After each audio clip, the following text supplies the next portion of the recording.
I'm Brittany. Welcome to my channel. Today I'm calling this an experiment, but I feel like I can do it. It's something I've actually made something similar to this ages ago, based on a 1950s style apron where it was like a front and back thing. If I can find the picture, I'll put it here. But I also, while I was making that, came across pictures like this. And then I think it was like a year or two ago, the Closet skirt by a shop whose name is literally, I can't think of it right now. I will put it down in the description box below if you want to buy the pattern from them. I will not be buying the pattern because I am stubborn and I have all the elements that I think I will need for it. My sister and I have gone to the thrift store. The thrift store is the place that I like to go to get fabric for mock-ups because I don't like spending a lot of money. But I feel like thrift stores the prices have been going up and there's not as much variety and choice. Or there's not as much things as there used to be. There used to be like really well priced fabric, like the fabric that I use for the 3-piece late Victorian / Edwardian suit fabric that I use, the red one. If I can figure out how to do this, I will put it in the card. I'm having computer issues and I don't know how to do everything on my iPad, so I'm trying to figure that out. But this time I actually hit the jackpot.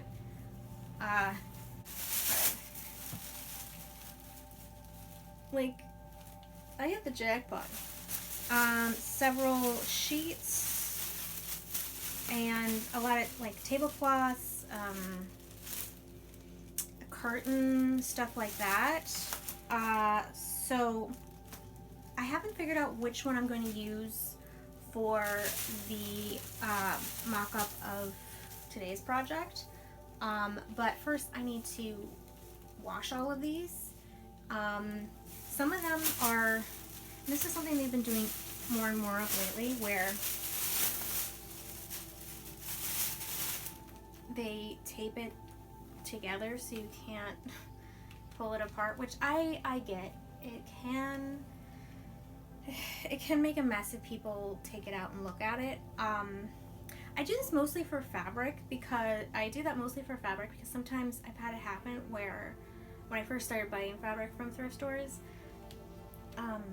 I got a fabric thinking it was a lot, and then it turns out it wasn't because there was a big chunk of it like right in the middle of the fabric, and so it was just mostly scraps and weird odd shapes, and that was devastating.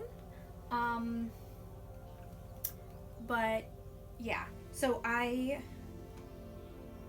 gonna wash these, figure out which one I want to use for this project. Let's get to it. The options that are playing on your screen are the 3 different options that I'm going for. I thought I could do it where there was no pleats in the front, but the more I think about it, the more I'm not sure that I can do it. So I looked up those options and I asked somebody A, B, or C without showing them the options, because I was showing my sister, asking her opinion, and she didn't come up with anything. So they chose B. So B is what we are going with, which is an Edwardian petticoat type style, where I will be using this as the belt in front still,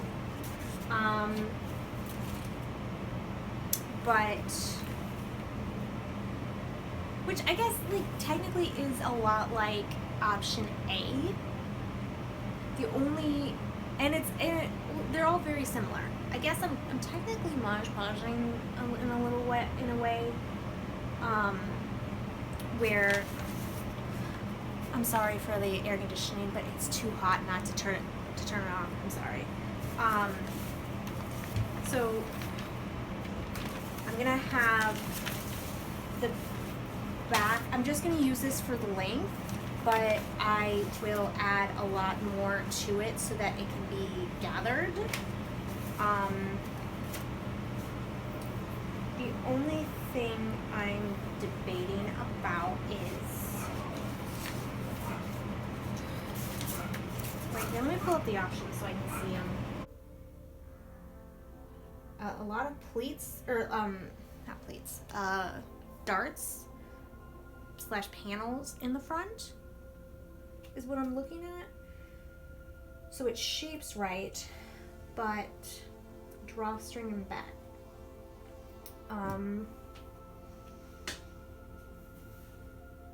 So that's the plan. So I guess I will still do the ruffle on the bottom, but unless I cut this separately, I'm not going to do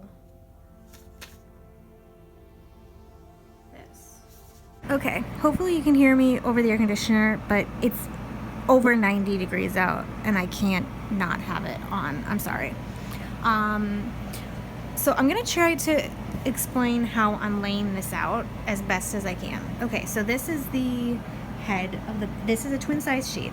Okay, first, important piece of information. This is the head of the bed, this is the foot of the bed, and it's basically just folded over and over again. Since this is hemmed, I'm going to use the edges, the sides, for the ruffle, because it's the entire length of the twin bed sheets. On the plan is to do it on both sides, and then the middle will be for the skirt part. Now here's the thing that I've been contemplating. Hopefully you can see what I'm talking about. I've been asking myself, do I care the directionality of the pattern? Is there a specific direction that this pattern should be? And I've decided, no, I'm not gonna, it's okay, it's fine. Obviously there is a big difference between the right and the wrong side, so I will be paying attention to that, but the direction of the pattern itself, I am not going to pay attention to. Should I pay attention to grain lines? Yeah, probably, but when you're working with sheets, and sometimes you kind of have to just go with it, and do whatever the sheet allows for. I do have the waistband, obviously. That will be, I mean, I'm using it as more of like a bias tape, but it's still good. That I'll be cutting along with this, the length. I'll probably do that on both sides. So yeah, hopefully this helps. Okay, so I have the pleats in. I think I might make them longer though, because they sit and they kind of accentuate my belly. So I think it'll be more flattering if I go further down.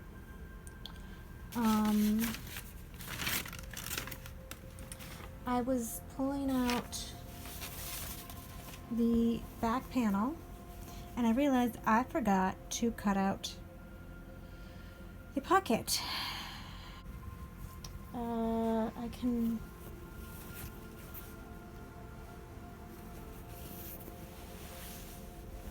start to get ready for the side seams though. I am gonna do French seam because I think that it'll be more durable.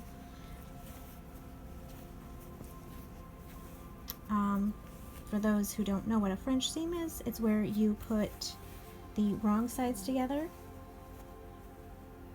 and then seam and trim any excess off, turn it right sides together and seam again so it encases the raw edge, and it really adds a great reinforcement to the seams so that it holds up to more wear and tear.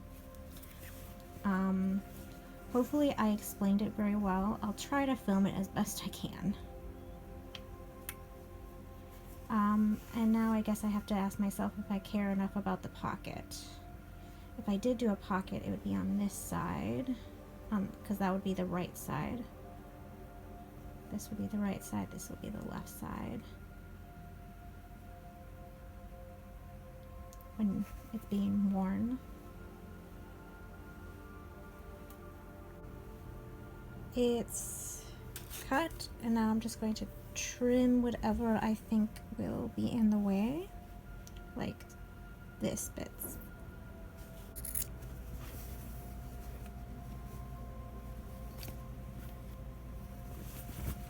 Okay, now I'm gonna turn it inside out. Carefully, because there are pins in it. Oh, I haven't done the other side. I should probably do the other side. Yeah. Alright. Both sides are sewed and trimmed. Now I turn it inside out, right sides together, and sew again for the French seam. So I fixed the dart, made it longer, and I finished the French side seams. So now I'm going to grab the waistband that I'm going to use as the bias tape and pin it on.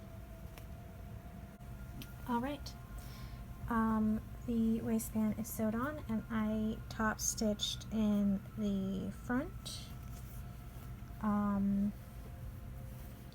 I think I want to hand sew it down, at least in the back or in the front, so it doesn't show. And then, but I'm gonna leave that for now and start working on the ruffle. However, I was just trying it on, and I don't know how, but I think it might be a little bit shorter than I originally wanted, but it'll have to do. At least I don't have to do hemming. Okay, so the ruffle is on, and holy cow, did I have such a hard time managing all of that fabric. But I got it done. So the only thing left to do is to finish the waistband and figure out how I'm going to do the back, or find a ribbon, I should say, for the back. And then I'll probably embroider holes right here to thread the ribbon through. Okay, so I realized I forgot to do the pocket, so I cut it out, sewed it. I did French seams in there too, and then sewed it into where the waistband is, so it's anchored into the waistband. And now I'm just going to hand sew the waistband. I also remembered that I forgot to finish the seam for the ruffle on the bottom, so I cut out some bias tape and sewed it on. Okay, I also realized I haven't come up with a plan on how I'm going to do the drawstring, and I think I'm just going to go the lazy route and use grommets instead of hand sewing the holes, because I'm actually working on another project simultaneously, and that has a lot of buttonholes. So I don't feel like doing any more than I already am, so I'm gonna do this. It's finished. Now all I have to do is put in the ribbon.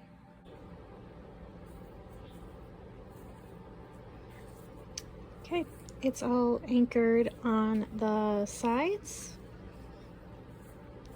and it's pulled through there. So now I'm going to hand sew the waistband down now. Okay, so I finished the waistband. Now I'm going to finish, oh, okay.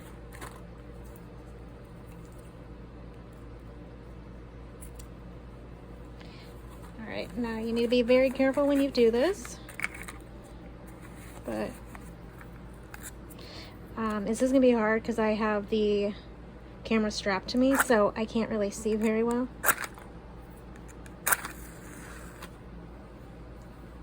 I might have to do this off a little bit.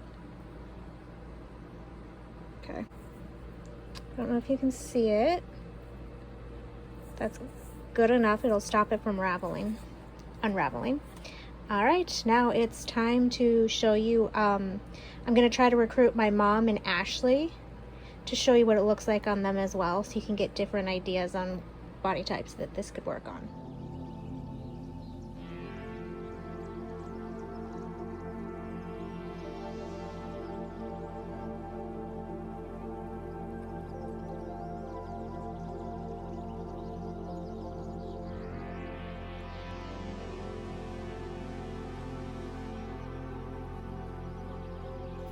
Okay, so those are the different body types, as you can see. One thing that is not adjustable, obviously, is the length. So it's a perfect length on me, or at least the length that I like. It gets shorter and shorter on the people who are taller than me, as you saw. But yeah, so that's how I make an adjustable, or made an adjustable skirt. That was a weird face. I hope you found this interesting. I know I've made quite a lot of skirts on this channel. They're all slightly different, but slightly the same. So hopefully you're not finding this repetitive. I hope you're enjoying it. Thank you for watching my video, and I hope to see you next time. Bye!